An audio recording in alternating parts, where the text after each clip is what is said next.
Hi, I'm Joshua Guthrie, and this is Star Trek Online. Hi guys, and it's Joshua Guthrie with another video of Star Trek Online. Today I'm going to show you my Temporal Science vessel build. Pretty proud of this. You kind of see the bit of a turn right here.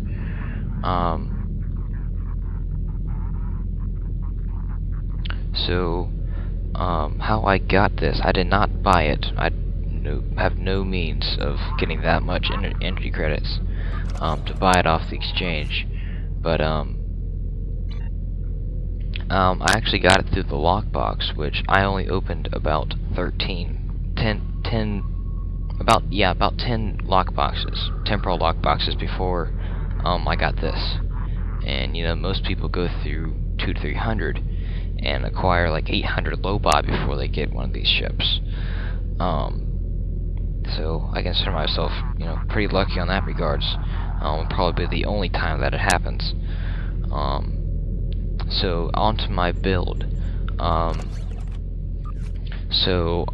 a tactical officer. I'm used to escorts and forward DPS, which is what I kind of wanted to do with this.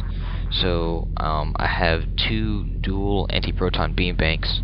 They're both Mark 12 Borg from pre-Season 7 Omega Store. So you kind of get the feel of that. So they're all most of these are weapons that you'll see on my builds are anti-Borg, which I want to keep around, but you know, I don't have enough storage space for all of them. So I put two dual anti-proton beam banks, 4, and a Quanton torpedo Mark 12. You know, it's kind of stereotypical for a temporal vessel to have that. That's what they come standard with, but I upgraded that torpedo to that one. I also have a Mark 11 full Mako set. Very nice when you consider in the magnetoplasmic relays, which is the power recharge speed and power insulators. Very nice, not to mention just the 3000 kinetic damage that the heavy graviton beam does. That's very nice. And then in the back, I have two beam arrays, anti-proton beam arrays, Mark 12, and a Mark 12 tricobalt mine, also from the Omega Store, so it's anti-Borg. But I wanted something that I could swivel around, do some front DPS, and swing out and drop a mine, or in this case 3 mines with attack pattern, with dispersal pattern beta 2, rather. So I can take down shields with those and then drop a tricobalt mine, and you know, that pretty much ends everybody. You know, have 3 tricobalt mines coming at you. Not much can withstand that unless you can rotate your shields pretty quickly. So then as far as devices, I have these prototype hard points. So it's additional 100 starship integrity for 900 seconds. I have 4 of those. Auxiliary battery and weapons and auxiliary. So auxiliary improves science skills, in case you didn't know that. And you'll see that incorporated into a lot of other things. So of course I have neutronium, Mark 11 uncommon. That's all I can afford right now. Mark 2, Mark 11 electrochromic, so mainly for the plasma. So this, you can tell this is pretty much an anti-Borg ship. This is very helpful in missions like Hive Onslaught Elite, where there's just tons of ships around you. Then I have also Templar cylinder. It came with the ship. It rewinds time, adds whole hit points, and shield regeneration. And it moves you back to your previous position. And then I also have theta radiation vents. I wanted something else besides gravity well and Hykian's rift that I could hold, or tractor beam and gravity well that I could hold somebody with, or at least reduce their speed significantly. Especially for Borg, if you need a couple more seconds, and ISE, or infected space elite. If somebody popped a generator too soon, or in Kittimer Accord space elite, you know, they're getting pretty close to the time warp area or whatever, and you take them down. You can use that, take down their impulse speed, and you know that works pretty effectively. It's basically like warp plasma, but it doesn't do damage. It does it takes out your shields, turn rate, and impulse speeds, and perception. Then my fleet is tier 3 in everything of the embassy. So I recently got promoted, so I can able to buy stuff, and I got 2 of the special consoles. This one's the emitter array, so it decreases threat generation by 63.8%, 31.9 additional shield emitters skills, and then the special ability it has, when receiving damage, there's a 2.5% chance to restore 255.3 shields, which that's pretty nice, considering it only has a 10-second cooldown.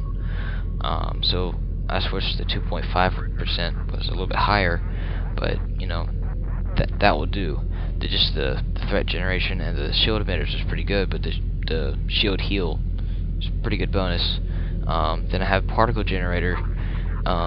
It's, instead of a shield heal, it's a hull heal, and it decreases threat generation and particle generator.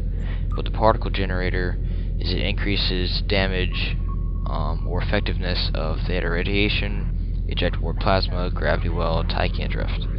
And I might train I might retrain some of these guys for feedback pulse, or I might retrain for a photonic shockwave, but I doubt it.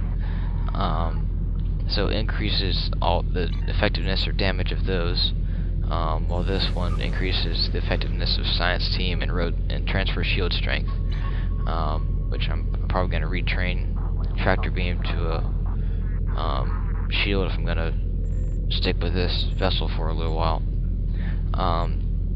So there's those, and then of course 2 anti-proton mag regulators, and a rare Mark 11 chronoton flux regulator for my chronoton torpedo there. Again, maximizing 4 DPS with a Mark 12 plus critical severity and critical chance modifier, plus a Borg modifier. This does pretty good damage, considering. So go over all my skills here. So I have my bridge officer set up in a certain way to pretty much be universal to most of my ships, and I might have to retrain one skill to make him perfect. So my 3rd tactical officer I put here with spread 1, sorry, and beam array overload for my forward or rear rather, beam arrays, and dispersal pattern beta for that tricobalt mine. That's pretty nice. You know, with the modifier, the base damage is only 16,000, I think it said. Yeah, 16,871. Where with all my modifiers and increases and stuff, 24,000 damage, plus, you know, plus disable for 2.5 seconds and 25 repel. That's pretty nice. And then imagine putting 3 of them out, or 2. I'm pretty sure it puts 3 out. Yep, deploys 3. So here's my tactical slots, and these are universal slots. So you could put a more science officer or another engineering. I've got one of my engineering officers here with emergency power to shields and engineering team 2. Pretty self-explanatory, and emergency power to auxiliary.